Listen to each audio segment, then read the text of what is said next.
महाबली राम भक्त श्री हनुमान जी के अस्त्र शस्त्रों में पहला स्थान उनके गदा का है।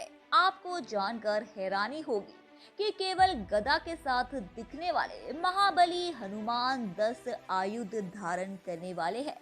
हनुमान जी अपने प्रभु श्री राम के चरणों में पूर्ण समर्पित आप्त काम निष्काम सेवक है। उनका सर्वस्व प्रभु की सेवा का उपकरण है। उनके संपूर्ण अंग प्रत्यंग रथ मुष्टि नख पूंछ गदा एवं गिरी पापद आदि प्रभु के अमंगलों का नाश करने के लिए एक दिव्यास्त्र के समान है। हनुमान जी की पूजा सबसे सरल मानी गई है। हनुमान जी चुटकी भर सिंदूर से प्रसन्न हो जाते हैं। मान्यता है कि हनुमान जी आज भी इस धरती पर भ्रमण कर भक्तों की मनोकामनाएं पूरी करते हैं। बजरंग बली बहुत ही जल्द प्रसन्न होने वाले देवता है। इन्हें संकट मोचक कहा जाता है, यानी अगर आप किसी भी बड़ी मुसीबत में हैं, तो सिर्फ हनुमान जी का नाम लेने से संकट कट जाता है। हनुमान जी का जन्म त्रेता युग में अंजना के पुत्र के रूप में चैत्र शुक्ल की पूर्णिमा की महानिशा में हुआ। अंजना के पुत्र होने के कारण ही हनुमान जी को अंजनेय नाम से भी जाना जाता है, जिसका अर्थ होता है अंजना द्वारा उत्पन्न। उनका एक नाम पवन पुत्र भी है, जिसका शास्त्रों में सबसे ज्यादा उल्लेख मिलता है। शास्त्रों में हनुमान जी को वातात्मज भी कहा जाता है। वातात्मज यानी जो वायु से उत्पन्न हुआ हो। भगवान शिव के 11वें रुद्रावतार हनुमान इस कलयुग में सबसे ज्यादा जागृत और साक्षात देव है। कलयुग में हनुमान जी की भक्ति ही लोगों को दुख और संकट से बचाने में सक्षम है। बहुत से लोग किसी बाबा, देवी, देवता, ज्योतिष और तांत्रिकों के चक्कर में भटकते रहते हैं और अंत वे अपना जीवन नष्ट ही कर लेते हैं, क्योंकि वे हनुमान जी की भक्ति शक्ति को नहीं पहचानते।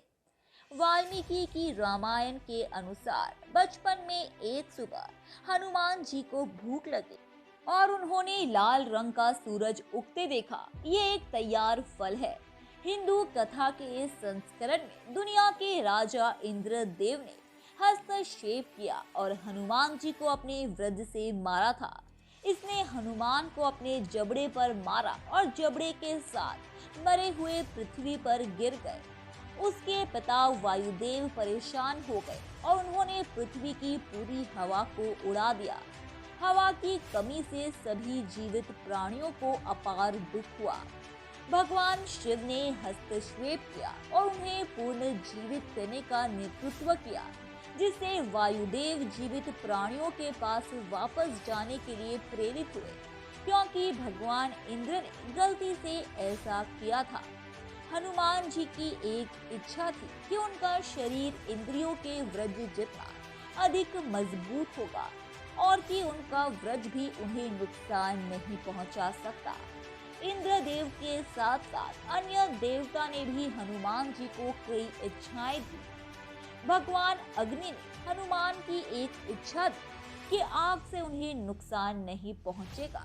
भगवान वरुण ने हनुमान को एक इच्छा दी कि उन्हें पानी से नुकसान ना पहुंचे। भगवान वायुदेव ने भी हनुमान को यह इच्छा दी कि वे हवा की तरह तेज हो जाए और हवा उन्हें नुकसान न पहुंचाए। भगवान ब्रह्मा ने हनुमान की एक इच्छा दी कि वे किसी भी स्थान पर जा सकते हैं जहां उन्हें रोका नहीं जा सकता। कुबेर द्वारा भगवान हनुमान को कभी भी किसी युद्ध में परास्त नहीं किया जा सकता था। उन्होंने हनुमान को ऐसा वरदान दिया था और कुबेर द्वारा हनुमान जी को गदा मिला था।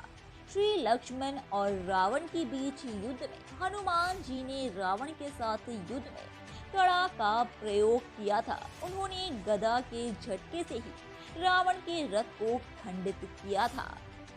स्कंद पुराण में हनुमान जी को व्रज धारण करने वाला देश उन नमस्कार किया था। हनुमान जी स्वयं श्रद्धा, भक्ति, समर्पण और शक्ति के प्रतीक है।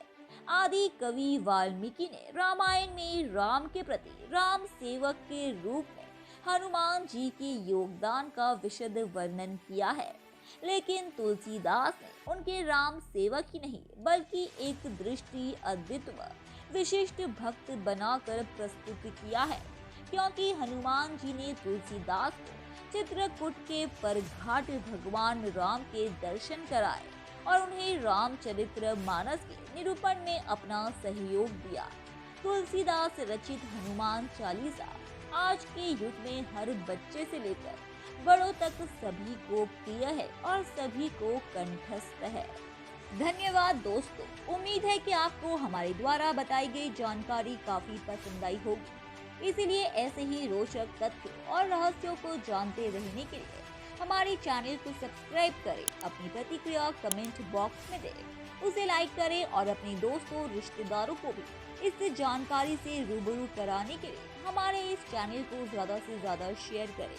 धन्यवाद।